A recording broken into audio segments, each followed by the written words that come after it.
네, 조금 전에 이낙연 후보와 인터뷰를 하면서 재난지원금 문제에 대한 어떤 입장을 물어봤는데요. 이낙연 후보와는 다른 목소리를 내고 있는 주인공이 바로 이재명 경기지사입니다. 전 국민에게 1인당 30만 원씩 지급하자 이런 주장을 일관되게 하고 있는데요. 전화 연결해서 자세한 입장 들어보도록 하겠습니다. 나와 계시죠? 네, 이재명입니다. 네, 먼저 코로나 방역 상황부터 좀 여쭤봐야 될 것 같은데요. 네. 최일선에서 지금 진두지휘를 하고 계시는데 가장 어려운 점이 어떤 점입니까? 일단 어제 12시 기준으로 경기도에서 또 115명이 발생했습니다. 예. 그래서 이게 지금 직전에 118명까지가 있긴 했는데 계속 추세적으로 증가하고 있는 상태고요. 네. 그래서 계속 아마 총량은 늘어날 것 같아서 걱정이 많습니다. 얼마 전에 지금 예, 말씀하세요. 지금 예. 주로는 이 교회 관계에서 많이 발생하고 있고요. 제가 지금 제 사랑제일교회를 포함해서 경기도에서도 방역에 협조하지 않는 분들이 많은데 네. 정말 이분들 보면은 야 이거 혹시 그냥 비협조 정도가 아니라 이거 테러 아니냐, 어허. 생물 테러 아니냐 이런 생각까지 들 정도인데 예. 정말로 이웃이나 가족들이나 우리 전체를 위해서라도 정말 좀 협조해 주시길 다시 한번 부탁드립니다. 지금 법이 허용하는 범위 안에서 좀 더 강하게 나올 수 있는 여지가 있습니까? 이렇게 비협조하는 사람들을 상대로? 근데 지금 정말로 어려운 것이 예. 이 감염 위험자들이 뭐 숨거나 예. 뭐 이 비협조하거나 아니면 뭐 거짓말을 해서 속이거나 이러면서 방해하고 심지어 이제 방역 당국을 가해 행위를 해요. 예? 그거 예를 무슨 들면 말씀이세요? 가해 행위. 예. 보셨겠지만은 우리 간호사들이 이 감염 체크하러 가니까 너도 한번 걸려봐라 그러고 끌어안고 뭐 이런다는 거 예. 아닙니까? 포천시에서 그런 일이 있었죠. 네네. 예. 지금도 여전히 격리 중인데 예. 이게 방역 역량을 훼손하는 행위잖아요. 그렇죠. 전쟁으로 치면 우리를 위해서 전투하는 군인들을 향해서 총 쏜 거거든요. 이게 있을 수 있는 일이냐, 세상 상상조차 할 수 있는 일이냐 그런 생각이 들어서 이분들이 그냥 단순한 비협조가 아니고 이 뭔가 의도를 가진 정부에 대한 공격행위, 또는 우리 공동체를 향한 파괴행위 아니냐. 그래서 이 생물 테러라는 생각이 가끔씩 들기도 합니다. 요즘 보면. 알겠습니다. 얼마 전에 지사께서 경기도 내 기독교 지도자들에게 비대면 예배 등 방역에 협조해달라는 편지를 보내신 바가 있잖아요. 네. 어떻게 좀 부응을 하고 있습니까? 뭐 거의 대부분의 교회 지도자들께서는 매우 협조적이세요. 예. 뭐 또 그렇다고 종교라고 하는 게 활동을 아예 안 할 수는 없으니까 할 수 있는 부분에서 최선을 다하는데 그 중에 일부가 아주 과격하게 이 문제를 야기하는 거죠. 그러니까 정부가 비대면 예배를 권장 또는 의무화하면 네. 지금 이런 위기에서는 좀 따라줘야 되는데 예. 자기들 권리만 주장하는 거예요. 예. 그런데 우리 경기도의 지도자분들께 제가 편지를 보내는 이유는 아무래도 이 사태가 계속 오래되다 보니까 이 강제적 조치에 대한 반발이나 이 반감들이 좀 있을 수 있어요. 네네네. 그러나 뭐든지 강제보다는 설득이 중요하기 때문에 저희가 그런 일환으로 보내드린 거고 여기에 대해서 오히려 이제 교회 지도자분들께서는 뭐 저희한테 개별적인 연락을 통해서 예. 이렇게 협조하고 협력을 구해주는 모양이 참 고맙다 오히려 네네. 더 적극적으로 협력하겠다 이런 표현들도 많이 하세요. 알겠습니다. 좀 재난지원금 문제로 좀 넘어가겠습니다. 1인당 네네. 30만 원씩 보편적으로 지급하자고 주장을 하셨는데요. 네. 일단 그러니까 여러 차례 이제 다른 경로를 통해서도 말씀하셨으니까 어떤 그 이유는 여쭤보지 않겠고 30만 네. 원을 설정한 이유가 좀 궁금한데요. 그거는 제가 최초에 이제 해외 사례나 우리 경제 규모나 네. 뭐 부채 비율 이런 부담 이런 걸 다 고려해서 예. 우리도 100만 원 최하 100만 원 정도 네. 보통 선진국들이 뭐 150만 원에서 200만 원 이상 1인당. 결정을 했기 때문에 그렇습니다. 예. 1인당. 예. 일본도 뭐 100만 원, 10만 원씩 지급했잖아요. 예. 미국도 뭐 1,200불씩 지급했고요. 일본은 전 국민에게, 네. 미국은 93%에게 지급했습니다. 그래서 우리도 한 100만 원 정도 이상 최하 지급해야 되고 이거를 한 3, 4회 정도 나눠서 지급하는 게 경제학적으로 효과가 있다고 해요. 한꺼번에 확 100만 원 주는 것보다는. 예. 그래서 지금 전에 26만 원 정도를 준 거고 평균적으로 예. 이번에도 한 30만 원 정도를 지급하고 음흠. 최소한 앞으로 한두 번 예. 더 상황이 악화될 것이기 때문에 오. 지급해야 된다고 계산해서 이번은 두 번째니까 30만 원 정도가 적정하다 그럼 뭐 이렇게 한 거죠. 3차, 4차 지급 가능성도 상당히 높다고 전제하고 지금 접근하시는 거네요. 그러면. 이거 당연한 겁니다. 이거 음. 한번 그 정도로 이 경제 위기를 극복하고 이 코로나로 인한 문제를 해결할 수 있다면 얼마나 예. 행복하겠어요. 그렇긴 하죠. 선진국들이 그 배고 미국 같은 경우 1,200불 주고 예. 앞으로 1,200불 한 번 더 주자고 지금 준비하고 있지 않습니까? 이제 그런 상황이기 때문에 예. 우리만 그 예외적으로 어떻게 할 수 있다 이런 생각 안 하는 게 좋습니다. 그런데 조금 전에 이제 저희가 인터뷰했던 이낙연 후보의 말씀도 그렇고 정부 쪽에서 나오고 있는 이야기도 종합을 하면 지금 코로나 여파가 어디까지 갈지가 지금 가늠이 안 되고 있고 그 경제적 여파도 아직은 가늠하기 힘든 상태에서 지금 미리 지급하는 게 맞느냐 이런 주장이 나오던데요. 이건 어떻게 받아들이세요? 객관적으로 보면 이번 봄 사태보다 현재가 어려운 건 분명합니다. 예. 예. 봄에도 지급했으니까 지금 더 어려운 상황이 맞고요. 음. 앞으로 더 어려워질 수 있기 때문에 예. 당연히 해야 될 100만 원 정도를 나눠서 한 두 번 정도 몫은 남겨놓고 지금 지급하자는 게 제 제안이고요. 네.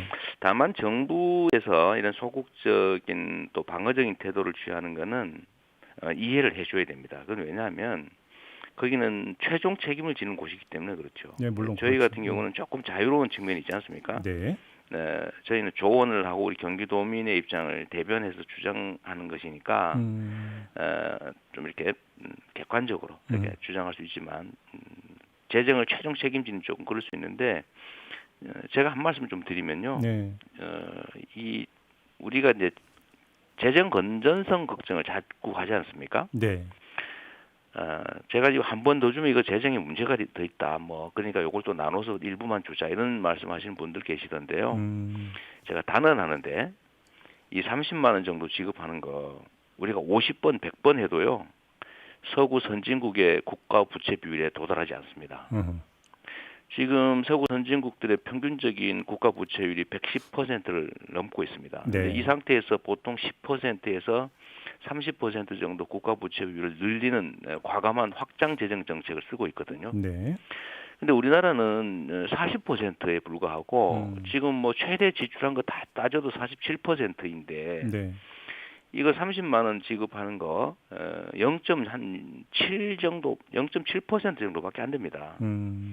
그리고 그 재정 지출을 하면 경제 규모가 커지기 때문에 세금으로 환수도 되고 네. 또 분모가 커지기 때문에 국가 부채 비율이 떨어져요. 네. 계산보다는. 그래서 제가 이 50번, 100번 지급해도 국가 부채 비율 100%를 넘지 않는다. 서구 선진국의 이번 재난 이전 상태까지 가기에도 훨씬 적다 그 말이죠. 네.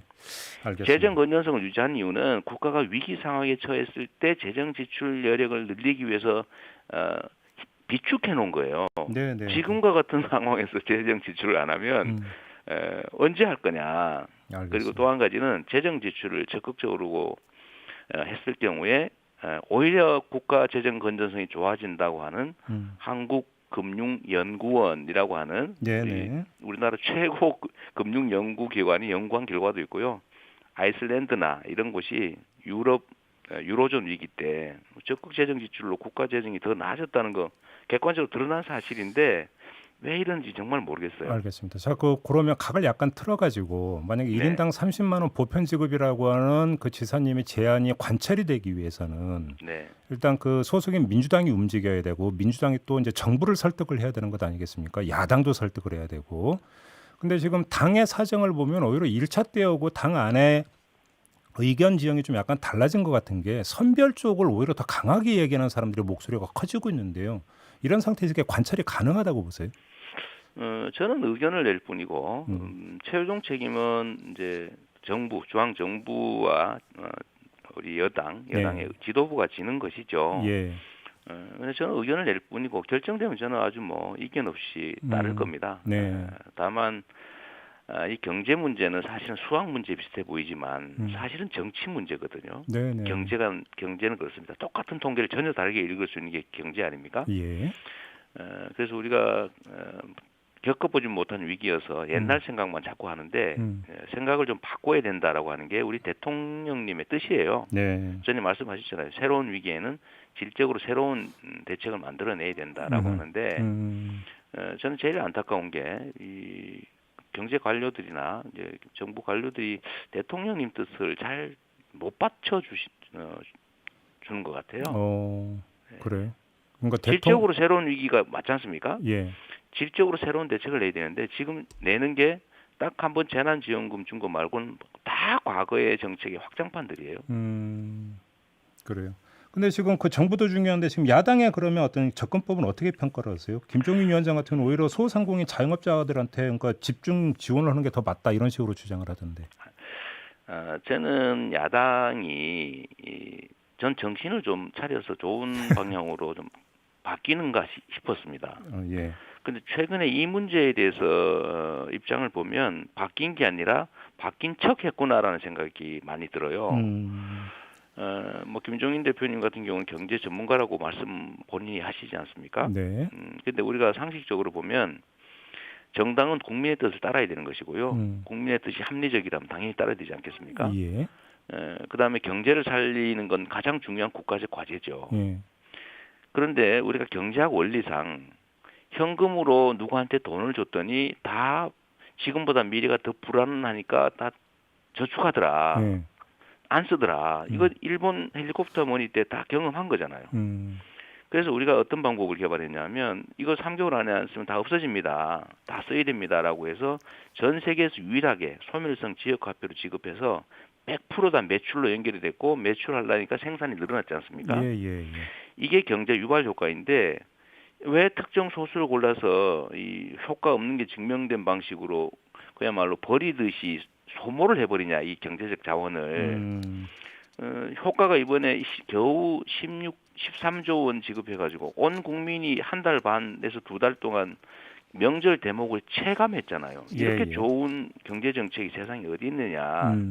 그런데 지금 와서 이렇게 얘기를 뭐 소상공인을 특정해서 지원하자 이러는 것은 내심은 이 국민의 뜻에 어긋난다는 것도 알고 이게 바람직하지 않다는 것도 알면서 일부러 그러는 거다 이거는. 일부러요? 그런 생각이 드는 거예요. 왜 일부러 그래요? 그게 소위 이 보수 야당의 그 전가의 보도라고 하는 발목 잡기 딴지 걸기 아니겠습니까? 예. 국민이 원하니까 황교안 전 대표도 엎드려 가지고 갑자기 국민 1인당 50만 원 주겠다고 공약했잖아요. 네네. 왜냐하면 국민이 원하는 거니까 그렇게 했던 것인데 지금 와서는 거기서 생각이 바뀐 거고 두 번째는 경제정당 표명하면서 이 정도 원리를 모를 리가 없는데 네. 뭐 국가 재정을 갑자기 걱정하고 OECD 평균의 뭐 절반에도 못 미치는 국가 건전 부채, 재정 건전성을 가지고 있는데 지금 다리가 부러져서 수술해야 되는데 빌려서 수술을 하는 게 맞는 겁니다. 알겠습니다. 그런데 이 미래를 걱정하는 척하면서 사실은 정부한테 부담을 주는 거고 이게 국민들이 절반을 나눠주거나 일부만 주고 하면 얼마나 힘들고 화나겠어요. 알겠습니다. 그러면 결국 그 원망이 어디로 가겠습니까? 다른 문제 하나만 좀 여쭤볼게요. 네. 최근에 어떤 그 차기 대선 주자 선호도 조사에서 이낙연 후보를 제치고 1등을 하신 경우가 여러 번 있었습니다. 그러니까 지지율 추이가 출렁이고 있는데 네네. 솔직히 기분이 좋으시죠? 뭐 나쁠 리야 있겠습니까? 그런데 네. 자꾸 그런 질문 자꾸 받는데요. 제가 전에도 한번 그런 경험을 해봐서 네. 지지율 이거는 정말로 순식간에 왔다가 순식간에 사라지는 거예요. 네. 저도 경험한 바이고 우리가 어떤 분들이 뭐 지지율 1위 하다가 지금 시야에서 사라지신 분들이 얼마나 많습니까? 예. 한두 달 또는 뭐 일주일, 며칠 사이에도 뒤집힐 수 있는 게 이 지지율이라는 것이어서 네. 거기에 의미를 두고 연연하면 문제가 생겨요. 알겠습니다. 오히려 그러면 신경 안 쓰는 게 정답 같습니다. 근데 경합 구도를 형성하고 있는 만약에 이낙연 후보가 당대표가 된다고 뭐 가정을 하면 네. 두 분의 관계 설정이 어떻게 되느냐가 아마 언론에서 계속 아마 보도거리로 이제 계속 주시를 할 것 같은데요. 네. 이 관계 설정을 혹시 좀 고민을 해보셨습니까? 특별히 고민할 게 없고요. 네. 그 당 대표가 되면 민주당을 대표하는 것이니까 네. 저는 당원의 한 사람으로서 적극적으로 협력하고 지원해야 되고요. 네. 또 필요한 조언이나 의견이 음. 있으면 내되 결정되면 서로 따르고 존중하고 또 이 자기 민주당 지도부의 핵심적인 역할은 문재인 정부의 성공 아니겠어요? 네네. 그리고 정권 재창출의 토대를 닦는 거고 음. 더 크게 길게 보면 당과 그다음에 이 정부가 국리민복의 원칙에 맞게 국민의 삶과 국가 발전에 기여하는 거죠. 그렇게 하도록 저야 뭐 최선을 다해서 지원하는 해야 되는 거 네, 아니겠습니까? 모범답안을 말씀해 주셨네요. 알겠습니다. 모범 답안이 원래 다 맞는 겁니다. 마무리하겠습니다. 네네. 고맙습니다. 네, 감사합니다. 네, 이재명 경기지사였습니다.